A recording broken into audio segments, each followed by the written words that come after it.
सुकून और चैन तो अल्लाह के जिक्र से मिलता है। बेशक, सुभान अल्लाह, सुभान अला बिज़िक्रिल्लाह तत्मइन्नुल क़ुलूब, जान लो कि दिलों को आराम अल्लाह के जिक्र से मिलता है। सुभान अल्लाह, सुभान अल्लाह। दिलों को आराम सजदे में मिलता है, दिलों को आराम तिलावत में मिलता है, दिलों को आराम जिक्र और दुरूद में मिलता है।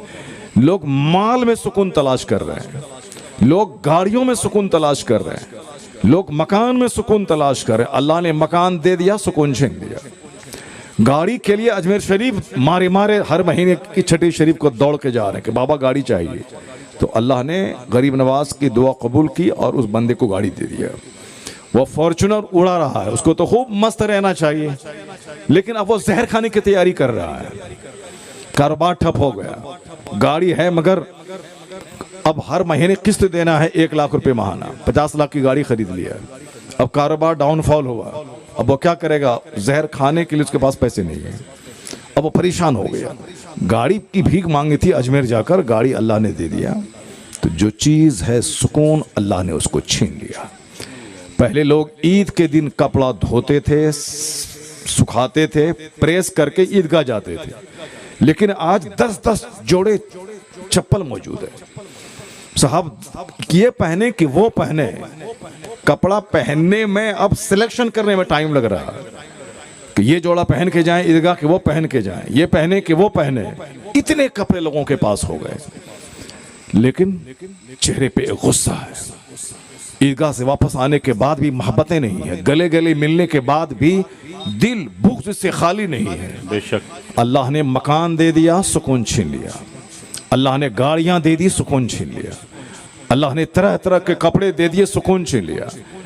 पहले कभी कभी सुनने को मिलता था कि 100 गांव में कोई एक बंदा 10 साल के अंदर में फांसी के फंदे पे लटक गया, लेकिन आज आए दिन खुदकुशी की खबरें आ रही हैं। खाते पीते घर से खुदकुशी की खबरें आ रही हैं, सुसाइड लोग कर रहे हैं। अभी आपने देखा होगा कि कोरोना काल में सुशांत सिंह राजपूत जैसा आदमी, स्मार्ट खूबसूरत एक्टर, करोड़ों के बंगले में रहने वाला बंबई का, वो अपने ही घर में फांसी के फंदे पर लटक गया। आपने सुना होगा कि 30 साल की ड्रीम गर्ल, जिसको देखने के लिए करोड़ों नौजवान बेताब रहते थे, उसकी सड़ी हुई लाश उसके अपने घर से बाहर निकली। आए दिन इस तरह की खबरें आ रही हैं। पटना में एक आदमी के पास 1 दर्जन घर, 1 दर्जन दुकानें, गोल्ड और सिल्वर की, सोने चांदी की दुकानें, यानी जौहरी था वो, गैर मुस्लिम। इतना खूबसूरत बंगला के साहब क्या किसी फिल्म स्टार का बंगला होगा। उसका सफर मसूरी, नैनीताल, डल झील, कश्मीर नहीं, इस बार अमेरिका, तो अगले साल जर्मनी, अगले साल साहब मलेशिया, अगले साल इंडोनेशिया। पैसों की फरावानी है। वो जिसके पास पैसे नहीं है वो इस बार अजमेर, अगले बार क्लियर शरीफ, अगले बार बरेली शरीफ, फिर उसके बाद बिहार शरीफ। जो दीनदार किस्म के लोग हैं, जिसके पास पैसे हैं वो इस बार वाशिंगटन डीसी, अगले बार लॉस एंजलिस, फिर तीसरे साल मलेशिया, फिर उसके बाद इंडोनेशिया, थाईलैंड, यानी पूरी दुनिया का भ्रमण करना। रास्ते में लोग कहते हैं कि हम अब तक 25 कंट्रीज़ का सफ़र कर चुके हैं, कोई कहते हैं हम 50 कंट्रीज़ देख चुके हैं। औरतें सब बातें करती हैं, अब तक हम लोग 15 ममालिक का सफ़र कर चुके हैं। यानी अब ये भी एक हॉबी बन गया, यानी घूमने का एक शौक़ लोगों को पैदा हो गया। गरीब घराने के लोग इस बार गोरखपुर, अगले साल देवरिया, अगले साल बहराइच, अगले साल बरेली, अगले साल मेरठ, वो हिंदुस्तानी उत्तर प्रदेशी में घूमते रहते हैं। और जिनके पास पैसे हैं वो साहब अमेरिका, यूरोप, एशिया, ऑस्ट्रेलिया का सफ़र करते रहते हैं। पटना का वो अरबपति हर साल नए नए मुल्क का दौरा करता था। 5 दिन पहले वेस्टर्न कंट्रीज से वह लौट के आया था, लेकिन 5 दिन के बाद उनके घर से 4 लाशें निकली।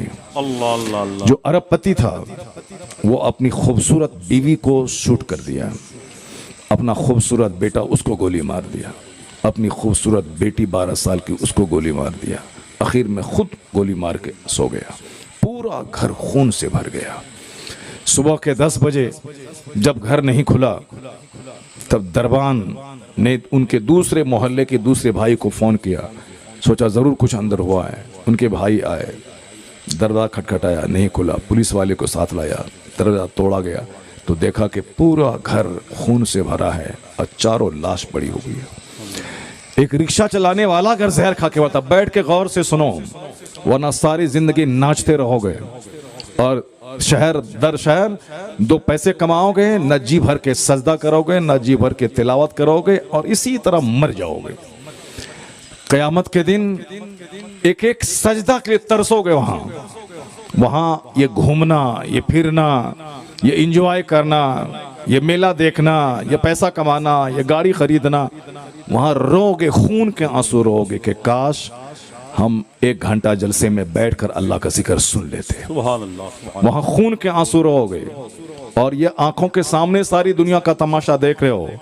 2-4 पैसा कमाने से क्या होगा? हम खरबों कमाने वाला जहर खा के मर रहा है, तो 2-4 पैसा कमाने से क्या होगा? 100 करोड़ की कार इस इंडिया में मौजूद है। हमारा घर, हमारी 2-4 बीघा जमीन, सब मिल करके 100 करोड़ नहीं है, लेकिन 100 करोड़ की कार अभी इंडिया की सड़कों पे दौड़ रही है। कोई लिमिट नहीं है साहब। मकान में कितने पैसे लग रहे हैं, कार में कितने पैसे लग रहे हैं। हम लोगों की पूरी जिंदगी उतने पैसे नहीं कमा पाएंगे इस पूरी जिंदगी में जितना कि कार पे लोग चल रहे हैं। अभी हिंदुस्तान में एक कार ऐसी 100 करोड़ की कार, अब तो साहब 200 करोड़ की आ रही है। 4 करोड़ की कार डिफेंडर पे लोग चलते हैं तो कहते हैं साहब डिफेंडर पे चल रहे हैं, 4 करोड़ की कार पे, और यहाँ 100 करोड़ की कारें घूम रही हैं। कोई हद नहीं है। ये सोफा 40,000 रुपये में मिलता है और 40 लाख रुपए में भी मिलता है। पैसे की कोई हद नहीं है। पैसा से कभी सुकून नहीं मिलेगा। मैंने क्या कहा? वो अरबपति व्यापारी पटना का जो खरबों में खेलने वाला, गोल्ड का कारोबार करने वाला, अपनी पूरी कहानी खत्म कर दी। कौन सा टेंशन था उसके पास? मकान, गाड़ी, व्यापार, मार्केटिंग कॉम्प्लेक्स, सब कुछ मौजूद है, मगर टेंशन, तनाव अलग अलग शक्ल होती है। किसी को इज्जत बचाने की फिक्र है, कोई अपनी बीवी से परेशान है, कोई अपने बच्चों से परेशान है, कोई अपने पड़ोसी से परेशान है, कोई रिश्तेदार से परेशान है। ये सजा है अल्लाह की तरफ से कि जमीन खुदा की है। अल्लाह की जमीन पे रह के ये बंदा अल्लाह रब्बुल इज्जत से के सामने मगरूर बन के रह रहा है। ये आसमान खुदा का है, ये सूरज खुदा के है, ये रात खुदा की बनाई हुई। जमीन से फसलें अल्लाह उगाता है। अगर अल्लाह फसल ना उगाए तो बंदा तड़प तड़प के बगैर पानी की मछली की तरह मर जाए। बेशक। अगर अल्लाह हवा को गायब कर दे तो बंदे का जीना मुश्किल हो जाए। ये ऑक्सीजन कौन देता है जिससे मैं जिंदा रहता हूँ? ये समंदर का खारा पानी कौन आसमान पे ले जाके वहां से मीठा बना के बरसाता है जिसको मैं पीता हूँ?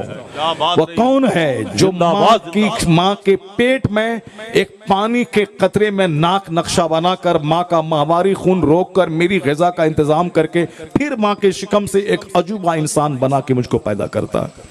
वह कौन है जो हमारे लिए फसलें पैदा करता है, फ्रूट्स पैदा करता है, वेजिटेबल्स पैदा करता है, माँ की खुश्क छाती में दूध देकर मेरी ग़िज़ा का इंतज़ाम करता है? जब 2 साल के बाद माँ का दूध बच्चे के लिए हराम हो जाता है, मगर जिस्म को दूध चाहिए तो अल्लाह ने उसका अल्टरनेट इंतज़ाम किया। बकरी का दूध, गाय का दूध, भैंस का दूध, यानी तुम भैंस का दूध पियो, गाय का दूध पियो, और फिर परिंदों का गोश्त खाओ, बकरे का गोश्त खाओ। जी भर जाए तो समंदर की मछलियां, ये समंदर का गोश्त है, इसे खाओ। ये गोश्त मेरे लिए, ये दूध मेरे लिए, ये मछलियां मेरे लिए, ये सीजनल फ्रूट, फलों का राजा आम मेरे लिए। पसीना बहे, बदन की एनर्जी खत्म हो, एक गिलास जूस पी ले आम का, वो सारी एनर्जी फिर दोबारा वापस आ जाती है। एक अनार खा लें साहब, कभी बीमार नहीं पड़े। एक सेब रोजाना खाएं, डॉक्टरों के पास आने जाने से बच जाएं। वह कौन है जो सेब जैसा लाजवाब फल हमें देता है? वह कौन है जो हमें आलू जैसी सब्जियां देता है? वह कौन है जो हमें ग्रीन सब्जी भी देता है? कौन है जो हमें ड्राई फ्रूट देता है, सीजनल फ्रूट देता है? वह कौन है जो हमारी हड्डी, हमारे पुट्ठे, हमारी रगें, हमारी नसें, हमारे आसाब, हमारे गोश्त, हमारे पोस्ट को मजबूत करने के लिए सीजन पे, जाड़े के मौसम की ग़िज़ा अलग, गर्मी के मौसम की गजा अलग, बरसात के मौसम की गजा अलग। वह कौन देता है ये बंदा सोचता नहीं है। जमीन खुदा की, आसमान खुदा का, रोजी खुदा की, पानी दिया हुआ खुदा का, आग दी हुई खुदा की, हवा खुदा की, ये सारी नेमत अल्लाह की।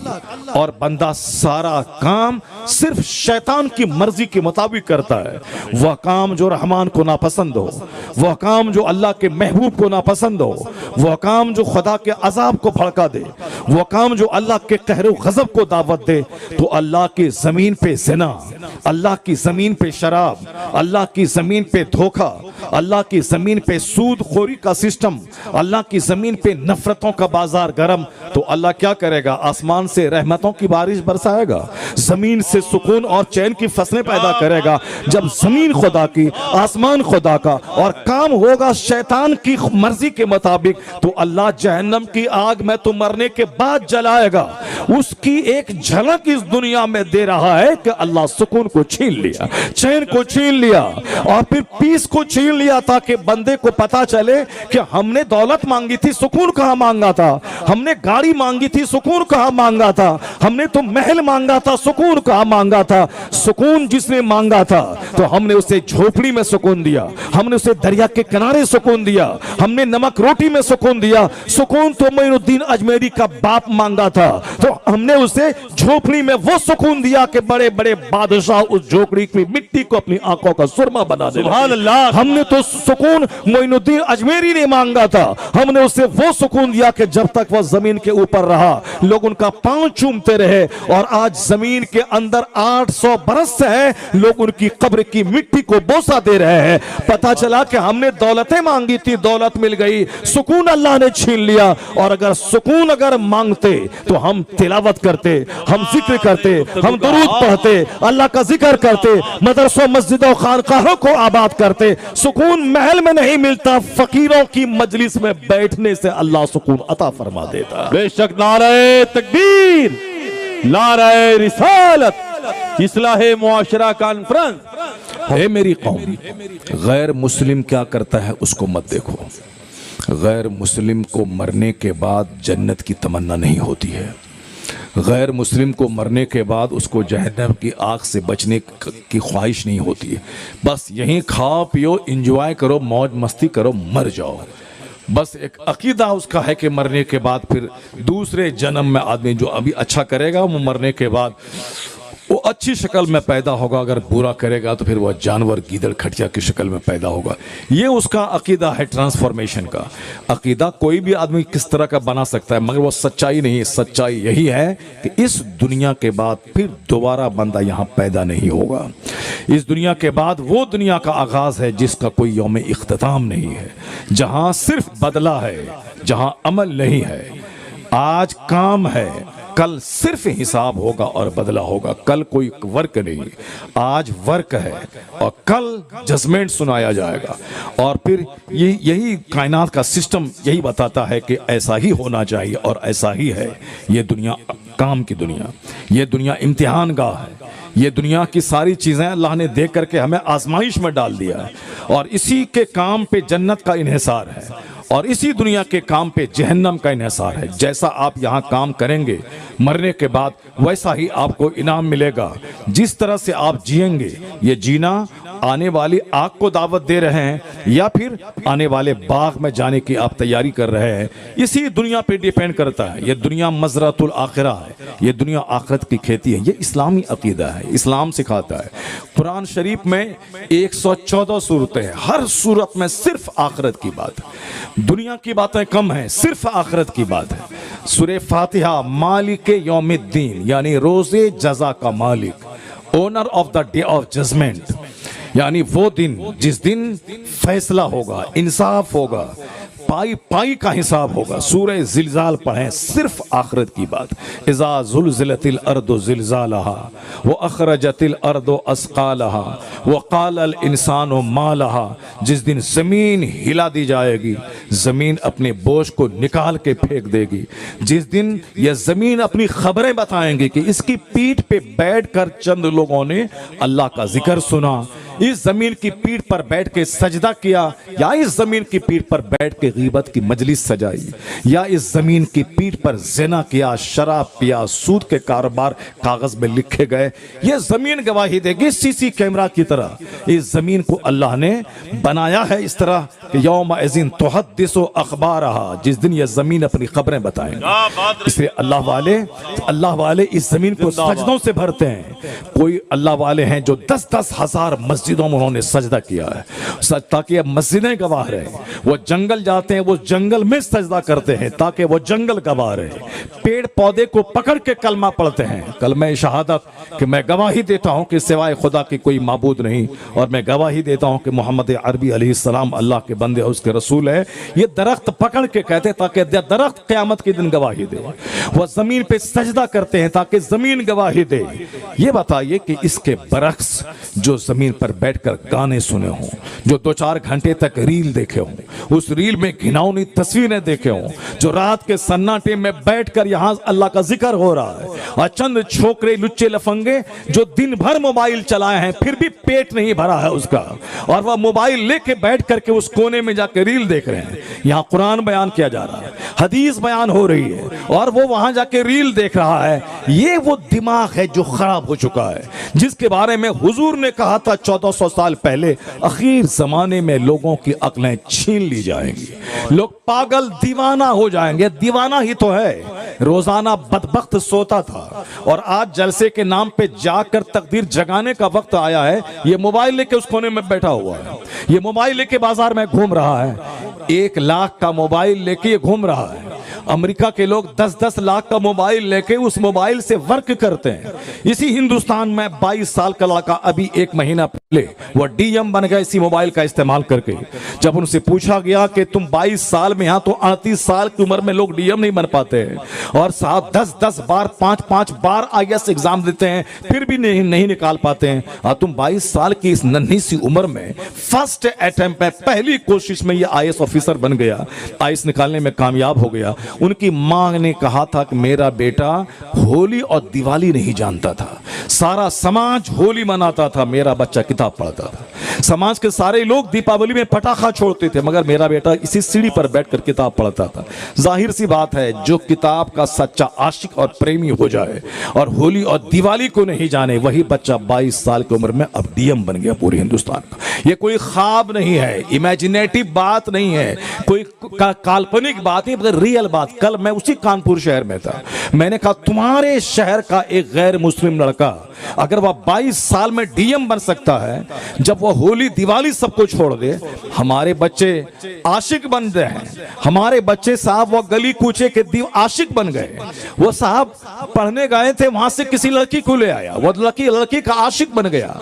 लड़की का आशिक बनोगे तो चपरासी भी नहीं बन पाओगे, जब किताब के आशिक बनोगे तो डीएम बन जाओगे। जो किताब का आशिक बनेगा वो डीएम बन जाएगा। ये तुम्हारे ही शहर में 22 साल का लड़का डीएम बन के दिखा दिया तुमको, वो होली दिवाली नहीं जानता था। आज मेरे घर में शादी है, मेरा दोस्त 10 दिन पहले से दीवाना बना हुआ है, यानी साहब बेगाने की शादी में अब्दुल्ला दीवाना बना हुआ है, 10 दिन से नाच रहा है, कूद रहा है, बाइक लेके जा रहा है, आ रहा है, जबकि शादी सिर्फ 10 मिनट का काम है। शादी सिंपल रहे, 10 लोग जमा रहे, इजाब कबूल हो जाए। और शादी में हल्दी की रस्म, मेहंदी की रस्म, ये रस्म वो रस्म, कपड़ा खरीद की रस्म, दही चूड़ा भेजने की रस्म, मछली भेजने की रस्म, ये सारी रस्में हमने हिंदुओं और काफिरों से सीखा। हमने वक्त बर्बाद करने के लिए सीखा है, जबकि होना यह चाहिए था कि रिश्ता लगे, रात हो तो रात, दिन हो तो दिन, फौरन इजाब कबूल करवा दे। हुजूर ने अपनी बेटी फातिमा ज़हरा की शादी मस्जिद नबवी में पुराने कपड़े में करवा दी, 10 सहाबा के बीच में करवा दी, ताकि क़यामत तक मेरा गुलाम शादी को बोझ नहीं माने, शादी इस कदर आसान हो जाए कि ज़िना चोर दरवाजे से समाज में दाखिल नहीं होने पाए। आज हमने शादी को मुश्किल बना दिया, ये रस्म वो रस्म, पेचीदा, यानी पूरी 25 साल की कमाई एक दिन में झोंक दिया, ताश के पत्तों की तरफ उड़ा दिया। रस्में साहब, ये काट छपाई की रस्म, ये साहब डेकोरेशन की रस्म, ये हल्दी की रस्म, तो ये हल्दी और मेहंदी के दिन उसी मेहंदी के कलर का कपड़ा सारे मर्द पहने, सारी औरतें पहने। पता नहीं दिमाग में क्या हो गया। सच कहा हुजूर ने, आखिर जमाने में अक्लें छीन ली जाएंगी।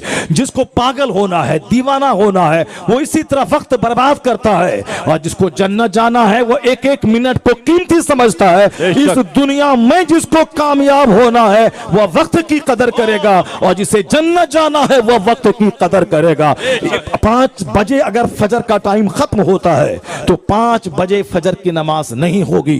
5 मिनट पहले नमाज का टाइम है, 5 मिनट के बाद नमाज का टाइम नहीं है। अगर 3:40 पे इफ्तार सहरी का आखिरी टाइम है तो 3:40 से पहले दाना पानी बीवी हलाल, और 3:40 के बाद वही बीवी मेरे लिए हराम, वही दाना मेरे लिए हराम, वही पानी मेरे लिए हराम। 1 मिनट पहले हलाल, 1 मिनट के बाद हराम, 1 मिनट पहले हराम, 1 मिनट के बाद हलाल। 6:10 पे इफ्तार का टाइम है, 6:10 से पहले वही पानी पीना मेरे लिए हराम है, और 6:10 के बाद वही पानी पीना मेरे लिए हलाल हो गया। तो 1 मिनट पहले हराम, 1 मिनट के बाद हलाल। ये बताइए, ये पंक्चुअलिटी, ये वक्त की पाबंदी जो इस्लाम सिखाता है, इससे जबरदस्त पाबंदी करने का पैगाम कौन सा मजहब देता है, जहां एक एक मिनट में हराम और हलाल की कहानी लिखी जा रही हो, ताकि मुसलमान इस रुए जमीन की सबसे कामयाब तरीन कौम हो, वह वक्त की कदर करे तो वहां जन्नत जाए, दुनिया में कामयाबी की राह पे अग्रसर हो जाए। सुभान अल्लाह, सुभान अल्लाह। दोनों जहान की कामयाबी उसके हिस्से में आती है जो वक्त की कदर करता है। और सबसे ज्यादा वक्त की बेकदरी अगर आज हो रही है तो सिर्फ हमारे यहाँ हो रही है। गैर मुस्लिमों के यहाँ अब तो बेदारी आ गई है, भले ही वो आखिरत पर विश्वास नहीं है, जन्नत जहन्नम पर विश्वास नहीं है, मगर इस दुनिया को खुशहाल बनाने के लिए जिन जिन नियमों का पालन करना जरूरी है उन उन नियमों पे वो चल रहे हैं। और जबकि हमारे यहाँ वो सारे नियम आखिरत से जुड़े हुए हैं, ताकि तैयारी जन्नत की हो, मगर जन्नत मिले मरने के बाद, इस दुनिया में सुकून और चैन मिल जाए। जैसे नमाज का इनाम है जन्नत मरने के बाद, मगर इस दुनिया में उसका इनाम है कि जहां नमाज होगी वहां सेहत होगी, वहां तंदुरुस्ती होगी, वहां राहत मिलेगी, वहां फरहत मिलेगी। जो फजर की नमाज पढ़ेगा उसके चेहरे पे गैबी तौर पर अल्लाह एक नूर अता फरमा देगा। फजर की नमाज पढ़ने के बाद, तहज्जुद पढ़ने के बाद चेहरा हसीन हो जाता है। जन्नत मिलेगी मरने के बाद, इस दुनिया में चेहरे का हुस्न मिलेगा। फजर की नमाज का इनाम जन्नत मिलेगी मरने के बाद, मगर इस दुनिया में फजर की नमाज पढ़ने के बाद दिन भर चेहरा उसका फ्रेश रहेगा, वह तरोताजा रहेगा। फजर की नमाज पढ़ने के बाद जिस काम का आगाज होता है उस काम में अल्लाह बरकतें अता कर देता है, और जो फजर छोड़ के काम शुरू करेगा अल्लाह उसके चेहरे का नूर छीन लेता है, उसके चेहरे की ग्लेजिंग खत्म हो जाती है। अब आप बताएं कि नमाज पढ़ते हैं जन्नत के लिए, मगर इस दुनिया में टेम्पररी प्रोविजनल प्रॉफिट फायदा यह मिल रहा है कि चेहरा नूरानी हो जाता है, उसकी पेशानी चमकने लगती है, वह दिन भर हशास बशास रहता है, उसके काम में अल्लाह बरकतें अता कर देता है। जो जोहर की नमाज पढ़ेगा जन्नत मिलेगी मरने के बाद, इस दुनिया में इनाम यह मिलेगा कि अल्लाह ताला उसकी रोजी में बरकतें अता कर देता है। आज लोग हमारे यहाँ अभी 10 दिन से जबरदस्त बारिश हुई और खड़ी फसलें सब की सब गिर गई। मकई की खेती, जिसको आप मक्का की खेती कहते हैं, यह खेती पूरे सीमांचल जोन, पूरे बिहार की एक जबरदस्त खेती, यानी पैसे वाली खेती। धान है तो खाएंगे, गेहूं है तो खाएंगे, मगर माल कहां से आएगा? वो माल वाली जबरदस्त खेती। पिछले 25 साल से लोग मक्का की खेती कर रहे हैं। 1-1 हजार कुंटल, 2-2 हजार कुंटल, 500-500 कुंटल मजदूर किस्म के लोग दूसरों की खेत के ऊपर खेती करके आदि करके वो साहब लाखों लाख रुपए कमा रहे हैं, जबरदस्त। मगर इस बार फसलें तबाह हो गई। अब फसल तैयारी का मौसम आया, इतनी जबरदस्त आंधी आई कि सारी फसलें सो गई। मैंने कहा हुजूर की हदीस है कि जो फसलें पानी में तबाह हो जाए या खुश्की में तबाह हो जाए वह ज़कात न देने की वजह से होता है। 10 केजी में 1 केजी निकालना है तो आप 1000 कुंटल मकई की फसल आपने पैदा की तो 1000 कुंटल में आप उश्र या निस्फ उश्र पानी खरीद के सिंचाई की गई है। 20 केजी में 1 केजी आप जोड़ लें कि आपके पास 500 केजी मकई ये बतौर ज़कात यानी बतौर उश्र आपको निकालना है। लेकिन आपने 50 केजी निकाला, सोचा बहुत निकाल दिया हमने। 50 केजी निकाला, सोचा बहुत निकाल दिया। 1 करोड़ में 2.5 लाख ज़कात निकालना फर्ज है। अगर 2.5 पैसा ओरिजिनल माल में मिला रहा तो देर या सवेर पूरे माल को तबाह बर्बाद कर डालेगा। 10 साल लगेगा कि हमारे पास माल है, मगर 11वें साल अचानक ऐसा अजाब आएगा कि पूरी कमर टूट जाएगी। बंदी की बुनियाद को अल्लाह काट के रख देता है। फसलें 10 साल खूब फसल हुई, उसके बाद अल्लाह ने सारी फसलें तबाह कर दी। लोग कहते हैं कि मौसम की खराबी की वजह से ऐसा हो गया। मुस्तफा कहते हैं इल्ला बेहब्सी ज़कात, जो माल खुश्की या तरी में तबाह होता है वो सिर्फ ज़कात ना देने की वजह से होता है। और हुजूर कहते हैं हस्सिनु अम्वालकुम बिज़्ज़कात व दावू मरदाकुम बिस्सदका, अपने माल की ज़कात निकाल कर उसे मजबूत किले में बंद कर दो। जैसे एक मजबूत किले में माल बंद कर दो तो ना चोरी होगी ना डकैती होगी, उसी तरह हुजूर कहते हैं ज़कात निकाल दे, तेरा माल मजबूत किले में बंद हो जाएगा। अब मजबूत किले में बंद करने के लिए ज़कात निकालो। व दावू मरदाकुम बिस्सदका, और अपने मरीजों का इलाज सदका करके किया करो।